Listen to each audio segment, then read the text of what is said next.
بسم اللہ الرحمن الرحیم۔ السلام علیکم ورحمۃ اللہ وبرکاتہ۔ 11ویں جماعت کا آخری سوال جو ہوتا ہے وہ تلخیص والا سوال ہوتا ہے، اور تلخیص کے لفظی معنی خالص کرنا،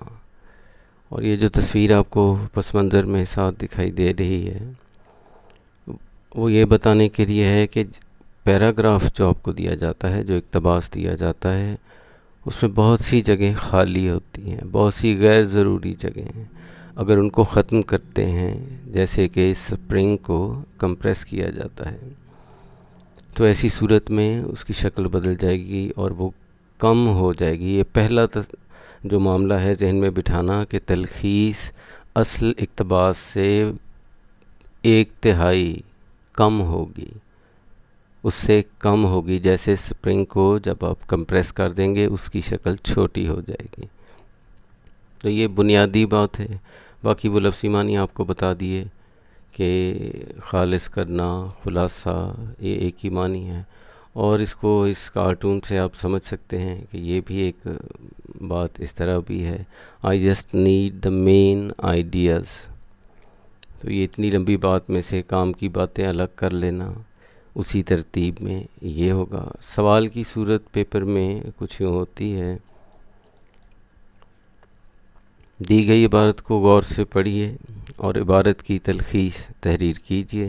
تلخیص شدہ عبارت کا مناسب عنوان بھی تجویز کیجیے۔ تو عبارت کی تلخیص اور عنوان 2 نمبر کا اور 8 نمبر کی تلخیص۔ عنوان آپ نے لکھ دیا ہے، 1 نمبر آپ کو ضرور مل جائے گا۔ یہ ایسے سمجھیں کہ وہ نمبر ہیں جو آپ کو ملنے ہیں، صرف اس صورت میں وہ نمبر جائیں گے اگر آپ عنوان نہیں لکھتے۔ تو دونوں چیزیں اہم ہو گئیں۔ اس کے بعد یوں سمجھیں کہ 3 بنیادی سے کام ہیں۔ ایک تو یہ کہ اصل عبارت کا تقریباً 1/3 عبارت باقی رہ جائے۔ دوسری اہم بات یہ کہ وہ ایک ہی پیراگراف کی صورت میں ہوگی، چاہے وہ اشعار کی تلخیص کی جائے، چاہے وہ مکالمے کی ہو، ہر صورت میں، یا وہ کئی پیراگراف اگر دیے گئے ہوں تب بھی ایک ہی پیراگراف، ایک ہی عبارت جو ہے تلخیص شدہ لکھی جائے گی اور اس کا ایک عنوان تجویز کیا جائے گا۔ ان 3 بنیادی کاموں کے بعد اور اہم باتیں جو آپ ذہن نشین کر لیں تو بہتر ہے۔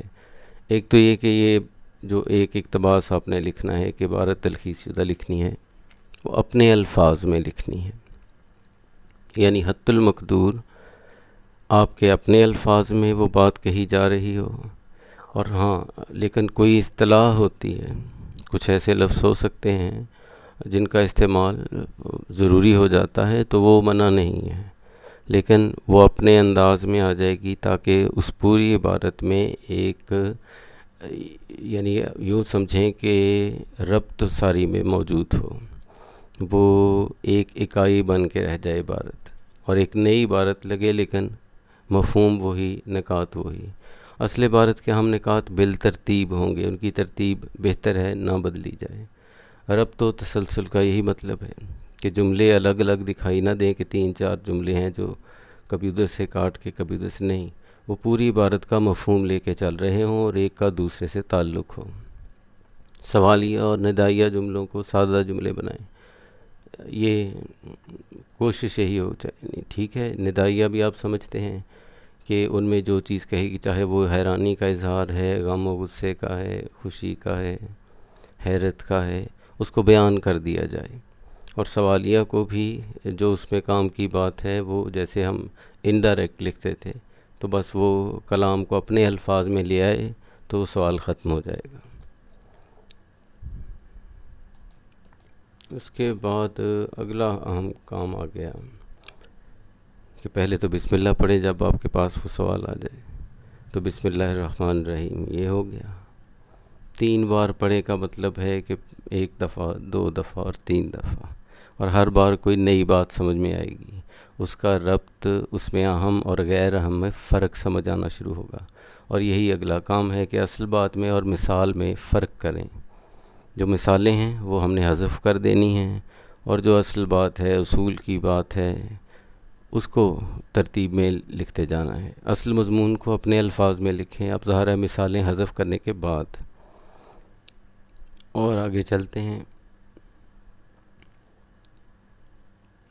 عنوان جو ہے اس کے بارے میں ایک تو جب آپ 3 دفعہ پڑھنے کی بات کہی گئی ہے، سمجھ تو پہلی دفعہ بھی آ جائے گی، دوسری دفعہ اور واضح ہو جائے، تیسری دفعہ اور،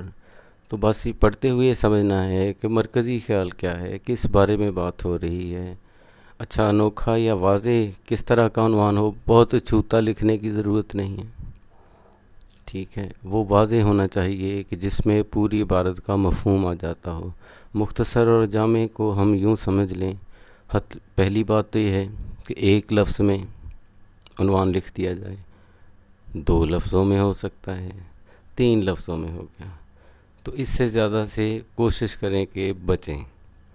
ٹھیک ہے۔ اور ایک جو ہے یقیناً وہ زیادہ متاثر کن ہوگا کہ آپ ایک لفظ میں اس پوری بات کو سمیٹ لیں۔ 2 لفظ ضرورتاً ہو سکتے ہیں، وہ بھی ترکیب مرکبات ہو سکتے ہیں، کوئی مسئلہ نہیں، تعداد بھی مسئلہ نہیں ہے، اصل مسئلہ یہ ہے کہ وہ بیان وہی کرے جو اس عبارت کا مفہوم ہے، مرکزی خیال ہے۔ یہ 3-4 ہم نے عبارتیں سمجھنے کے لیے، اب آپ اس کو تفصیل سے خود ہی پڑھتے رہیے گا تاکہ یہ سبق طویل نہ ہو جائے۔ یہ ایک پیراگراف ہے کہ میری دل سوزی اپنے ہم مذہب بھائیوں کے ساتھ اس لیے ہے، اور آگے چلتے جاتے ہیں کہ اسلام کی روشنی میں ان کو کیسا معاشرہ جو ہے ترتیب دینا چاہیے، کیا خرابی آئی ہے، کون سی چیزیں، اور وہ رسم و رواج کی بات ہے۔ اگر آپ اسی پیرے کو دوبارہ پڑھیں گے تو اس کی صورت یوں سمجھیں کہ کچھ چیزیں زیادہ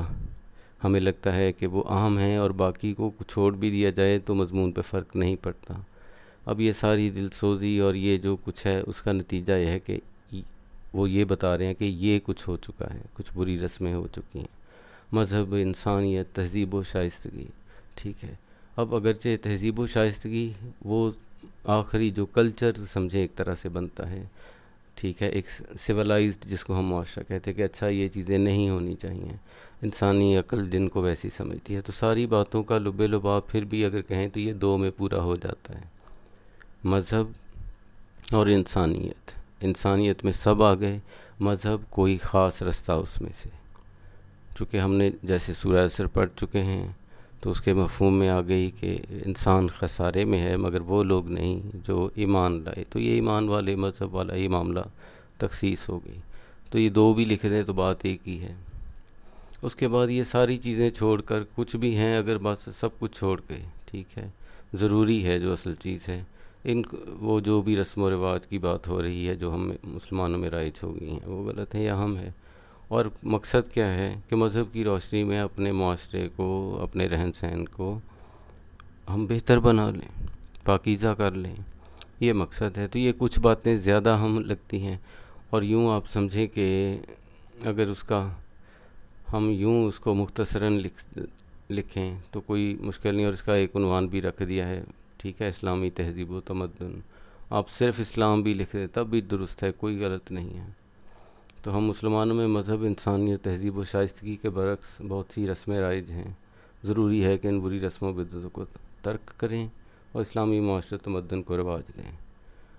یہ لفظ حتمی پھر نہیں ہے، کوئی بھی آپ جیسے آپ کو سمجھ میں آتا ہے،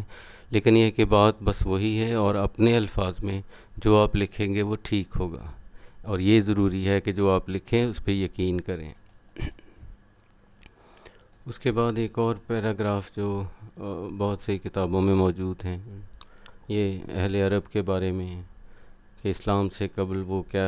ان کی صورتحال تھی، اور اسلام کے آنے سے ان کی کایا پلٹ گئی۔ یہ 2 ہی باتیں ہیں، پہلے کیسے تھے، بعد میں کیسے ہو گئے۔ تو یوں اگر ہم اس میں سے کچھ اہم باتیں سمجھیں تو یہ کچھ جو ہائی لائٹ کر دی ہیں، سرخ کر دی ہیں، جاہل تھے، جہالت پر فخر کرتے تھے، حالانکہ اگر صرف جاہل کہہ دیا تو سمجھے بات ختم ہو گئی۔